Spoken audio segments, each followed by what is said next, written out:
kanisa za roho, they practice mysticism, like they actually mystify. They mystify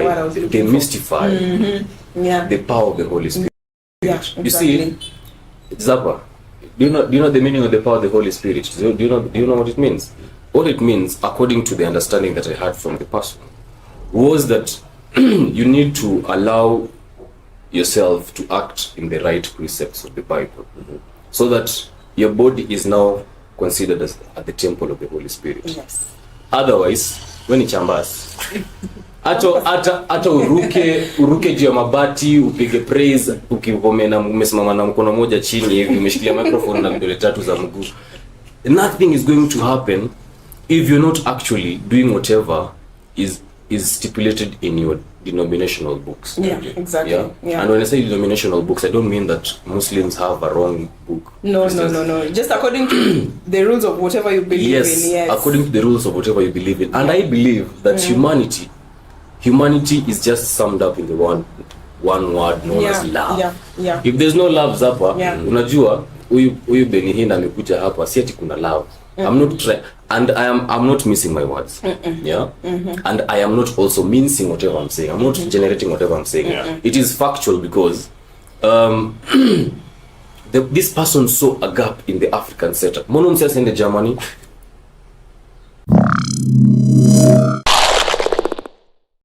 Lakini wacha niwaulize, though you guys are rocking nicely in shirts and all that stuff, you guys are not feeling this heat? Ask me. Yeah, I'm feeling this heat because ask me because I'm seated next to a hot lady. I know better. Hi. How are you? Put some respect for my name. Oh, love and sparks in Mari nimekaa. it. Sparks in it. Mari nimekaa. Zapa hapana. Wacha maneno. Na umeshika ojangile maziwa ya jiwala ile maziwa yametoka kwa jiwala unashikanga unafanyanga hivi unasinga fiti maziwa ya jiwala. I'm done with you boys. Alafu ya maziwa ya jiwala inakuanga moto, iko na temperature fulani 37.5 optimum temperature. I need to review my friends. I know. We are here to stay and we're not going anywhere. We are the best. So deal. We are the best. And in fact, kwanza your stories hapa. Yes. We need to discuss a few things. One thing. Welcome guys to The Disconnected Bond. My name is Swift Ndemo. She is Zuma Odhiambo. and he is Frank Zappa. Thank you very much. We have so many things in store for you this day. Stick with us, ride along with us. It's gonna be a hot show. Yeah, and don't forget to interact with us through liking, sharing, subscribing, and commenting. Okay? Yeah, so if you've not subscribed yet, go on and tap that button. Yes. Sasa this the CEO Monday. Wewe unaweza Monday kama unajua utafika Friday. Unaona watu kwa wanaanza kulewa Monday saa 2 asubuhi, unaanza kujiuliza what is the problem with this person? Kwanza sisi tuko na shida. Monday saa 2 asubuhi, saa 2 content creation. I don't know, we are very serious. Come on. But we're serious. Tumeingia job. Tumeingia kazi ndio wera. Na mwanze kutulipa na mlete hizo ili contracts coming our way. And we want mangondos. We want mangondos. Anyway, Lord, but it's too hot for Monday. What happened over the weekend? I was chilled. Zappa had a game akatoka na ma grass bands. You know, for the longest time, nimekuwa nikipata injuries. But you're always getting injuries. sijipata grass band. Zappa anakonga zombie. Yeah. Zappa kuna time fulani Zappa alikuwa amevunjikanga 2020 ile time ya COVID, just before COVID. Zappa alikuwa na mastrap, mguu sijui alikuwa na drag. Nilikuwa najiuliza kwani this apocalypse inakuja pole pole. You've not seen no. Zappa himself is a self-destructive when it comes to game. I don't think he loves the game like that. But he doesn't love his body. Nivunje ukitaka. Kwanga ni kama rugby is their therapy. Is his therapy. No, Ana channel is mental pain to physical pain ndio I release. Let me tell you something. You've never known how it's like rugby. I've known. Come on, I've been a player, yeah. No, like how did I get there? Didn't get to rugby because of depression. Okay. Nice school. Okay. So I always find that therapy when I'm in the field. I'm different when I'm outside, I'm different when I'm in the game. Which Yeah. that should be the case actually, because Yeah. different experiences bring out different personalities in us. But how was mlienda wapi Homa Bay lecture? Where? Na hii joto mlikuwa how We many went degrees fishing. Celsius? Jamani, We went fishing. ulienda kucheza rugby kwa maji. It was a wet game. Maji. Homa Bay is very dry. No, actually right now that place, Hey. unajua, over the weekend I was humbled to go to Tanzania over the weekend. Oh wow. Ni wale uko unashika simu. Zapa huko ni MTN na Vodacom. Sasa mimi nitakusaidia aje Zapa? Vodacom and Safaricom do. You know, it's one thing. It's one Yeah. thing. It's one proprietorship. Yeah. However, I went to the other side just to cool off. My cousin alifanya ile kitu. I'm sorry about that. Anyway, so talking about things that happened during the weekend, kulikuwa na hii gathering ya our very religious community Naweza all imagine- over the world. Naweza imagine right? kama wale wasi wachache wangeza kwenda niko hapa. Lol. Zapa. We are all lesbians. Oh my God. Anyway, but it's- these have the best moves ever. Yeah. Look We at are us, making- look at us neat. Unajua wanasemanga wasije sisi ndio piganga luku na si uongo. Ndio hiyo. Ukiangalia Benny Hinn ndio alikuwa amevaa jua la kutoka jua ditini. Hebu tell us kwanza about Benny Hinn. Benny Hinn. Me, I've been hearing about Benny Hinn. Benny Hinn is this person. The little Information information I have about Ben Hinn. It was in Kenya around 2003 to 2002, around there. So alikujanga Kenya and he was supposed to perform miracles. Ai jamani, Wow. kuna new cheese. Ama ni new Actually, cheese. he's known for miracles than spreading the word. Naelewa. Yeah.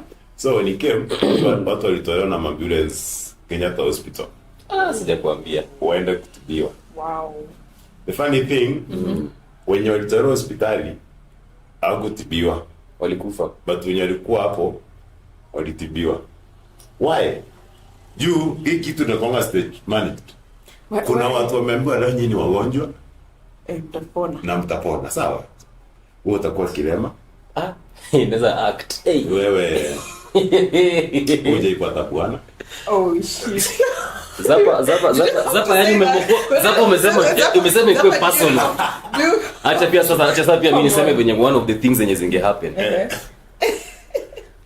Zapa hata ongea kizungu. Yeye pia ni miuchis. Ama ni miuchisa. Speaking in tongues. Oh my God.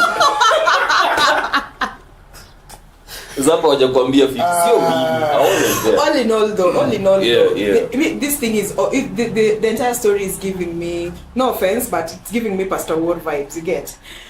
But I don't know, I am not questioning anybody of faith. I want to know whoever was there to experience this, because a lot of things have been going online trending, because first of all, the way you say that this guy was here way back, over a decade back. Now he came back and all of these stories were coming in, disclaimers, people were randomly on TikTok were like, don't go to Benny Hinn's, crusade, because I don't know, this guy is getting his powers from the graveyard, and But that one, that's very scary. He's the one who said that personally. Okay. Yeah. There's a video somewhere where he mentioned that he gets his powers from the graves. And I need to. And then do that. there is a nephew of his mwenye alikama out akasema all the miracles they perform, they're fake. Okay. Ben Hinn mwenye ali confess. So these powers that he gets from the grave ni za kufanya nini kama miracles are? Simiza kuombea. I think mimi. Ama ni manipulation tricks. Let me tell you something. You see, the human. Dig it, brother. Let me cook, please. Yeah. Dig in. And right now, you see, one of the biggest challenges we have with this. Yeah. The biggest challenge we have is the poverty that we have in the nation right now. Oh, yeah. Yeah. Na kama ulisoma mstahiki meya. Yeah. This person gave us a holiday. In the book they say, mstahiki meya aliwapatia what was the name of that that country of theirs, I don't know, nimesahau, but he gave them a holiday after they had suffered. Kulikuwa na cholera outbreak. They suffered na wengine wakakufa nini, so it was just a bad moment for the entire country. But they were given a holiday, bwana. What holiday are you given when the country is in the trenches? That's a manipulation. Two, that man told the pastor, njoo uombe nani wananchi na nchi ili nini ifanyike, watoke katika umaskini. And I'll still go back to the Bible that these conmen are still using, na yule ambaye hatafanya kazi asifanye nini, asile. So from this particular incidents have been Hinn kuja Kenya, I just took it directly. Ni kama mstahiki mayor ni Ruto. And then kuna wananchi ambao wanakula makalange, sisi ambao tunakula makalange, fried maize. Just like fried maize, because there's no fried food. There's no fried food. So you take just some few grains ukule. And then Hinn comes in to cleanse our souls, not cleanse our souls, but to sugarcoat our troubles. Paka asali hapa, Vilma, you're suffering, pakiwa asali by saying kneel down and say God is great. Okay. Before you continue, thank you, Zappa. Hinn, there was a misunderstanding between the church and the government. The church was saying that the ones who have invited Hinn to Kenya. And Hinn himself was saying the government of Kenya, the first lady of Kenya, has invited me to Kenya to pray for the nation. Just before you continue, Zappa, acha niwaambie tena kitu kingine. Jana tu bado nikiwa kwa boda, there's somebody who said, na hapo Kenya ni kama first lady ndio anaongoza nchi na mko na rais. Zappa, continue. So he came, you know, tujui kama ni government sponsor ama ni church, hizo ni fight zao ama ni yake. When he came, almost most bishops walikuwa hapo. Unaona? Then the whole crusade took 6 hours. Kuna kuanga na moment fulani yenye after pastor amehubiri, unaona, ameombea watu and stuff. Kuna ile calling anakuanga nao. Unaijuanga? Watu wenye wamesikia wameguzwa na roho, kilema anakuja. Watu wenye wanataka kubaptiziwa. Those people want to give their life to Jesus. Yes. Inakuanga. Hiyo moment inakuanga. Aya, shikilia moment hapo. Hallelujah. Kuna kuanga na ile moment ya kuombea wenye kuna shida. Vilema wenye kuna ugonjwa. Inaitwa intercession. Yes. So interceding took more time than itemia calling people to God. Okay. This is what happened. After Hinn amemaliza, aliombea watu wenye walikuwa, mimi I will just say the way you. Watu walikuwa prepared kwa wagonjwa. Wale wenye walikuwa utakuwa mgonjwa, kuna lipo si wewe. After amaliza kuombea, Adita leprosy does not exist, come on nowadays anyway. Adita mapriest wote wakakuja kwa around. Na the Kenyan bishops wanted for Hinn to waombe juu they are no longer performing miracles in Kenya. Atanganga on. Atanganga bro, nganga. Not tell me our bishops and our pastors went to actually worship this guy because okay, let me give you what I have understood with all this system. One thing that I know, you see this thing that religion is the opium of the poor. Yeah. And one thing every political system has come to master is the fact that once you can manipulate religion or religious leaders, then you're always going to manipulate the masses. Rudia, whatever you have said. Rudia, religion is what? The opium of the poor. Pause. You're crazy. Yeah, do you know what? It's because we are in a system where everybody needs to believe in a higher something, right? Yeah. In a higher something. Now, if you're not successful in a higher something, be it Christianity, be it traditional, you're a traditionalist, or you are what, or maybe you believe in astrology or whatever, you have to believe in a higher something, especially for you to curate maybe at a mental discipline and stuff like that. That's a whole different topic. But we've come to realize, when you are poor, you always stand. Blessed are the poor, for they shall be rich in heaven. Blessed are the poor, for they shall. Anyway, whether in literal or biblical sense, many political systems have come to learn to manipulate religious leaders in order to manipulate the masses. Yeah. And that has become a problem, especially in Kenya. I just remembered. Yeah. Before Hinn came, there was a bishop mzae fulani mwenye amekuwa akiombea wanawake akiwa spray maji akikula kondoo. Wewe alikuwa na marinate kondoo na maji. How do you marinate kondoo na maji? How do you hata the Catholic way atumia hata wale na maji. Marinate na maji. Unaona ile chupa ya kuspray maua. Hiyo. Ile kwanza unajaza pump. Ndio unaanza kuspray. Hiyo ni wabaya. That's not good. My question is, actually, mostly, is shit what happened to women? Yeah. Ninyi wajinga aje? No, they're not. Wako vulnerabilities hapa. Yeah. Ukisema wajinga kuna mtu akwenda feminist atatoka huko hapo. Mimi mwenyewe nitakurukia, niko karibu kukupasua. But how do you get manipulated by a human being to do such stuff zenye hata mtu yeye atasema tu ni ujinga? Let me tell you something. When you are being manipulated, you don't know. And this is why exposure needs to be advocated for way more. Kidogo tu. Mimi nimeenda church. Watu wanaekelewa mikono wanaanguka. Okay, mtasema sina faith. We are gonna power the Holy, lakini umeifikiwa. Ulekewa mkono wangu. In the name of Jesus, we drive away. Angalia hivi. Nifanye hivi nikumbushe power yako ni kichwa ngumu. Ni ujinga. So I was there. Nikajiambia zapa. Have a moment, be in the same level now. I had that moment. Welcome the spiritual year. Ilikata.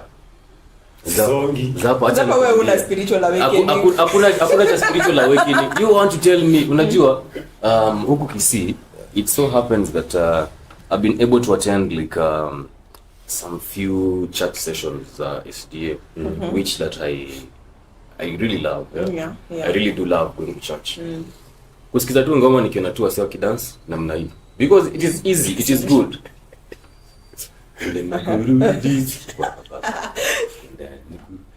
Tulia watu, don't take over the scene. Don't take over the scene. I'm the one speaking. It's yours. So, and then we had this particular discussion when after church, that was now in the afternoon Bible study. Then there's a guy who was saying, hizi kanisa za roho, they practice mysticism. Like, they actually mystify. Yeah. They mystify the power of the Holy Spirit. Yeah, exactly. You see, Zapa, do you know the meaning of the power of the Holy Spirit? Do you know what it means? What it means, according to the understanding that I had from the person, was that you need to allow yourself to act in the right precepts of the Bible, so that your body is now considered as at the temple of the Holy Spirit. Yes. Otherwise, when it's chambas, hata uruke juu ya mabati upige praise ukivomena umesimama na mkono moja chini hivi umeshikilia microphone na vidole tatu za mguu, nothing is going to happen if you're not actually doing whatever is stipulated in your denominational books. Yeah, exactly. Yeah. And when I say denominational books, I don't mean that Muslims have a wrong book. No.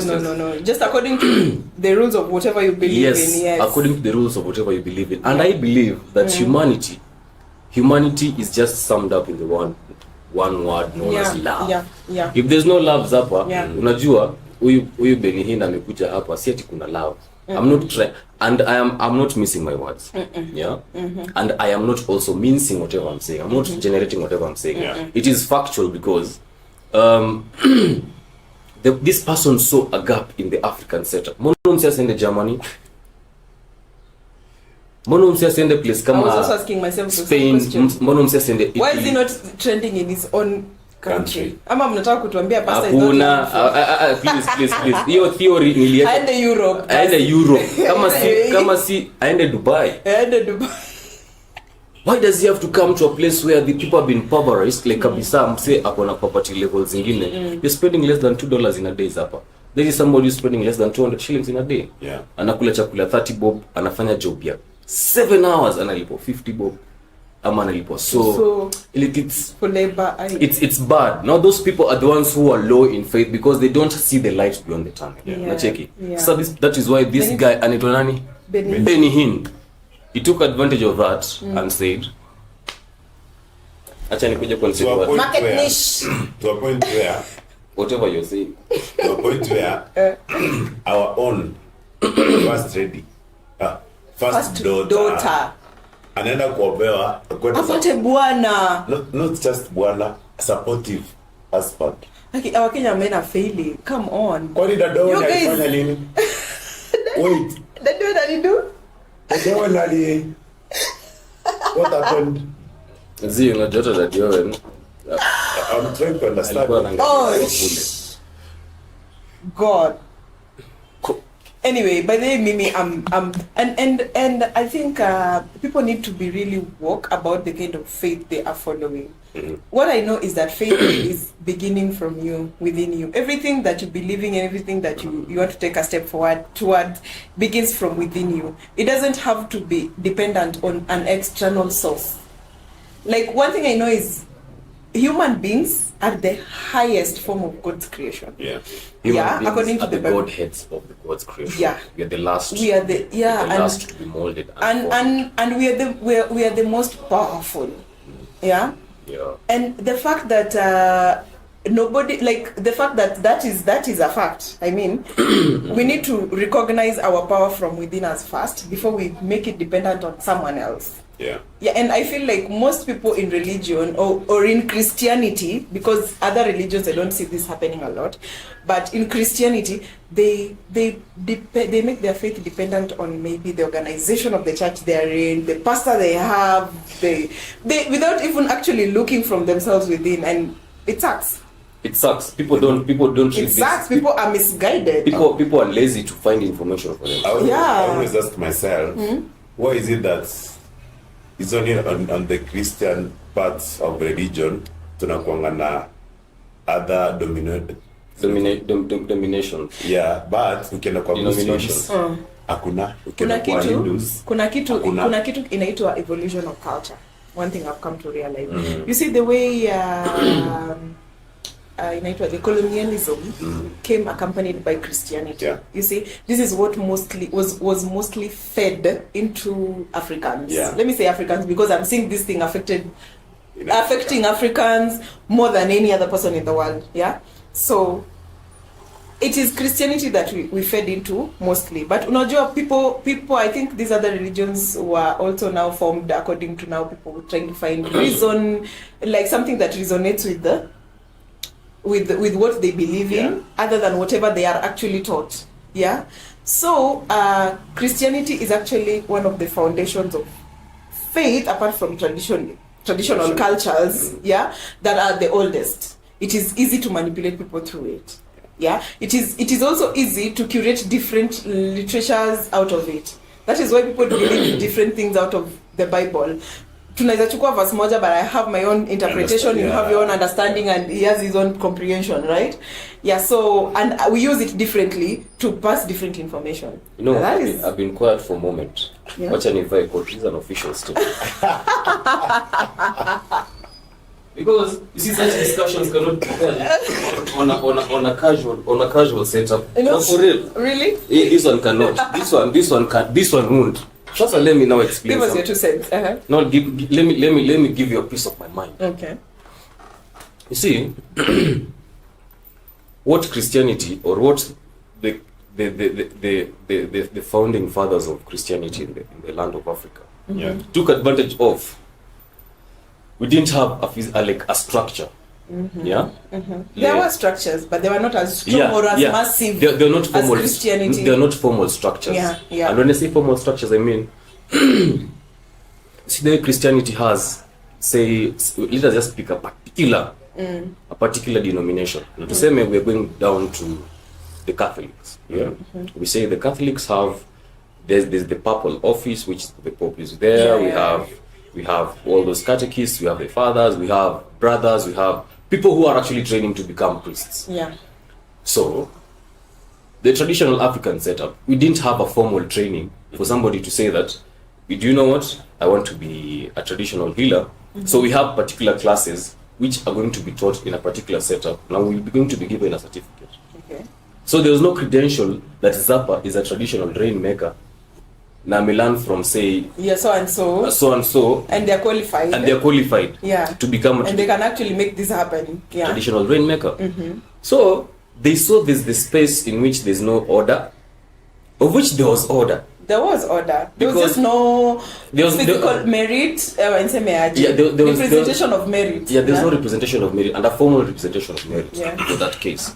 And then we didn't have something known as we didn't have how is it called? My Achilles running 20,000 kilometers per hour because I have so many things to say, and but itakuja tu. Meanwhile, let me continue the whatever I was saying. That ulisema nini before I came to interrupt you with my with my nini, because that is where my argument is going to come from. I was saying about Christianity as having sub ninis, ndio. Yeah. Sasa, this is the other thing. We have the Protestants, and then we have the Roman Catholic Empire. Yeah. So the Roman Catholic Empire began in 1452. Yeah. So in 1452 we had the papal city, which is Rome. Which was now generated, and civilization began from there in terms of Christianity. And now there are these people who actually saw that the denomination took precedence over so many other places in Europe. Yeah, exactly. So many ninis in Europe were like, no, we don't want to do this. The Westerns didn't like that. People from the southern part of Europe didn't like it. That is why the kingdom now, the monastery, not the monastery. Is it the monastery? Yeah, it's the monastery. The monastery, or it's the monarch. The monarch. Yeah.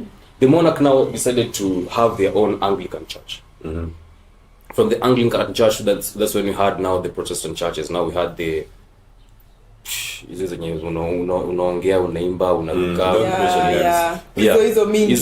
Now a lot of denominations came. Now the denominations came. The different doctrines came in, and now the competition was now set. Zappa has his own church that has 4,000 people. Hinn has his church that has more than 2 million people.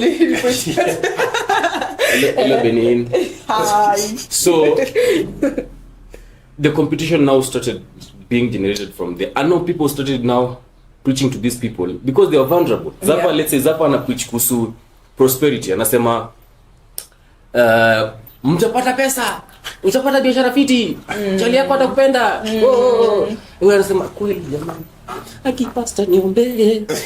And then let me interrupt you a little bit. You've come to realize that let me tell you, a lot of these things are evolving.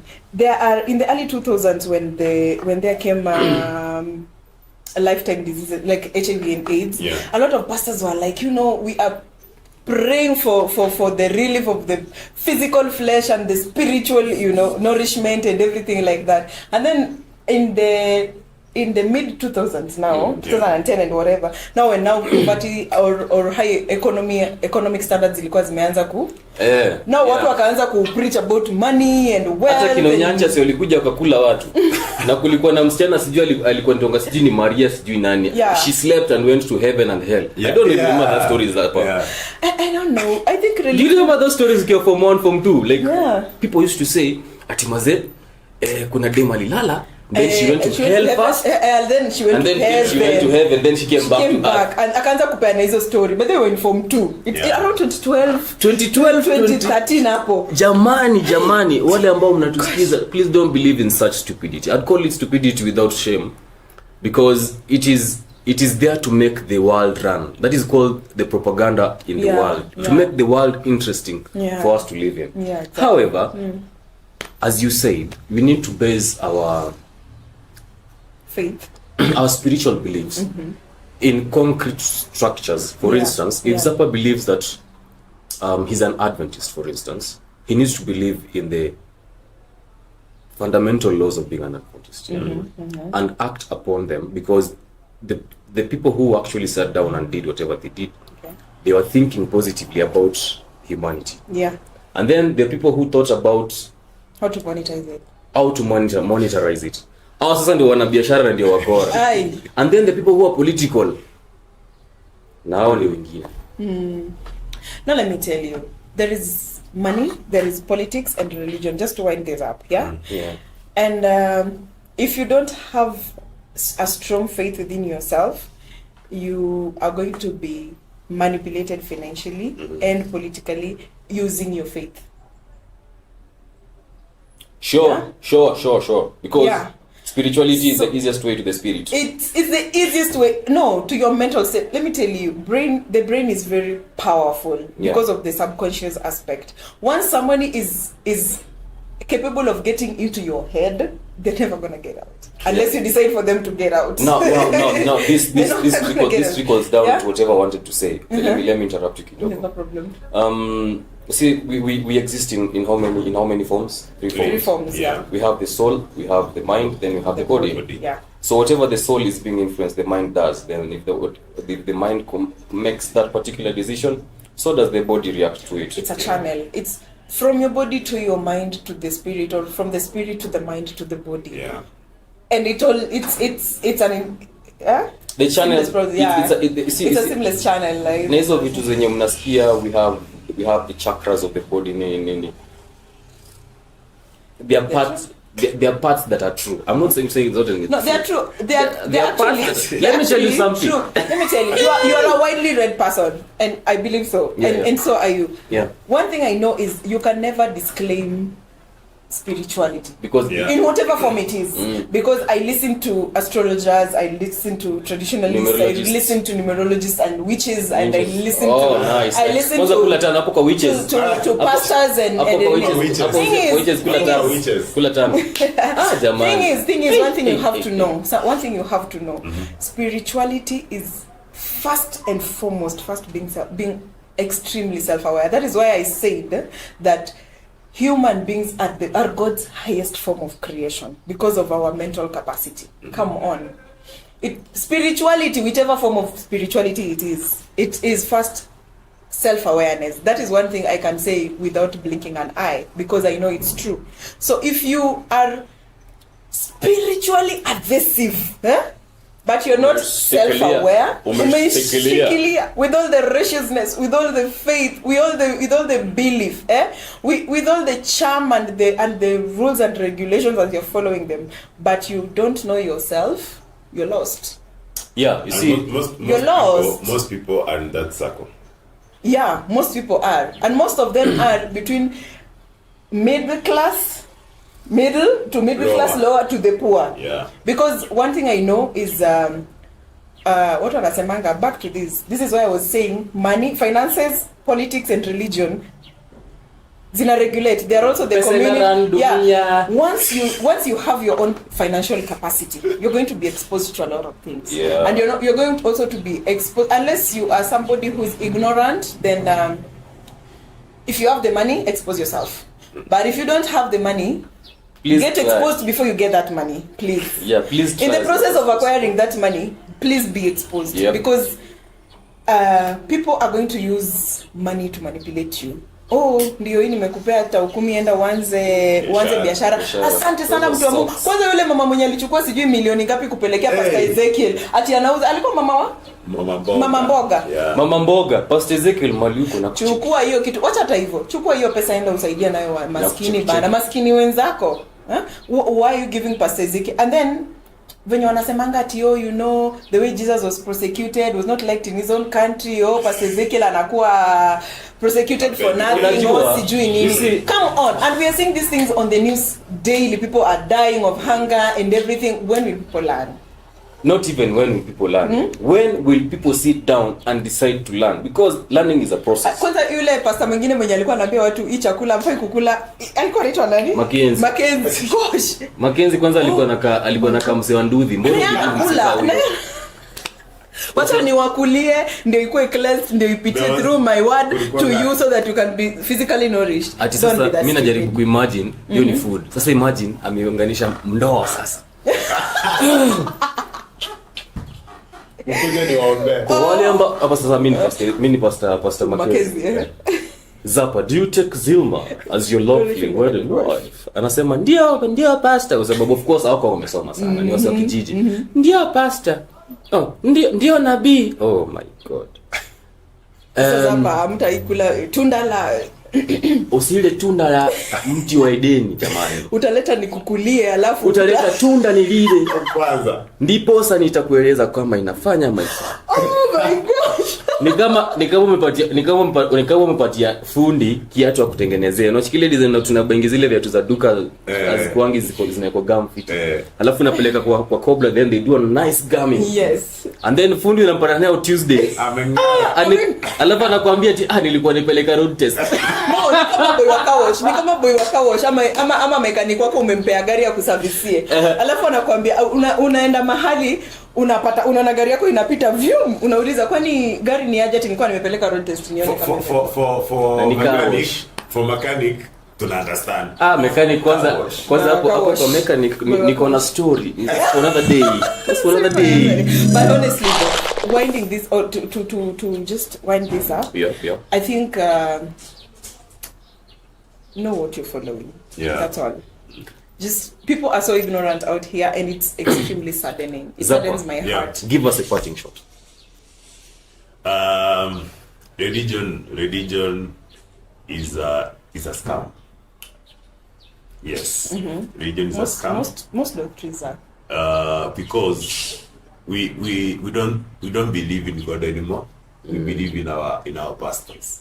And the Bible, which is a literature that has been manipulated over years. Mostly when you see how the pastors do their Bible reading, they only pick specific verses and they never to suit the particular situations. Kwa Bible, so sad. Yote mlikuwa nasoma Bible. Kuna verse, kuna verse zenye you have to read yote from first one for you to actually understand whatever is going on in that book. So pastors wanna pick a specific part.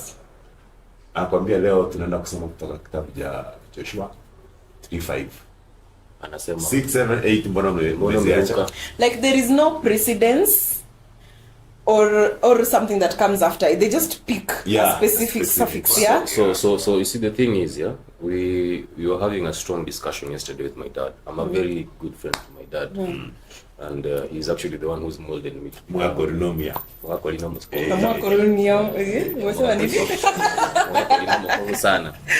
So this is what we are discussing. We're discussing just about being conscious when you're having praise and worship. Yes. What is worship? Yes. What is praise? What is praise? Yeah.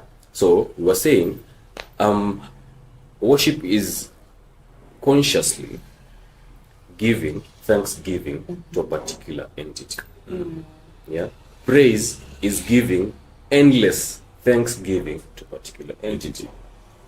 So we have two words: consciousness and endless. Yeah. Think about that. It's a bread for another day. Thank you for tuning in. Peace and bye.